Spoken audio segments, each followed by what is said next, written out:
Hello everyone, আপনারা সবাই কেমন আছেন? আমি অল্প অল্প ভালো আছি, তারপর বলবো আলহামদুলিল্লাহ। তো যতই শরীর অসুস্থ থাকুক না কেন, কাজ তো করতেই হবে। মেয়ে মানুষের জন্মিয়েছি, কাজ ছাড়া তো চলবেই না।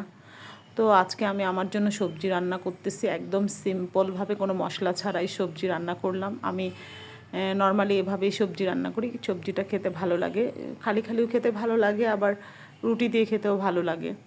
তারপরে আবার করলাম হচ্ছে লাউ শাক দিয়ে একটা বড়া করলাম। এইটা মানে আমার আমার কাজিন করেছিল, ঢাকায় থাকে আমার কাজিন, সে আমাকে শিখিয়েছে। ওরা ঢাকায়, মানে ওখানে জন্ম ওদের।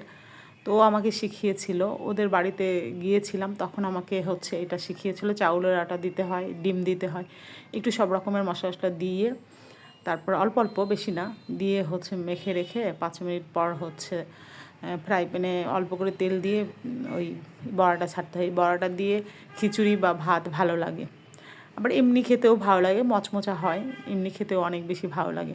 তো আজকে বৃষ্টি ছিল, গতকাল সন্ধ্যা থেকে অনেক বৃষ্টি, এবং আজকে দুপুর পর্যন্ত বৃষ্টি ছিল।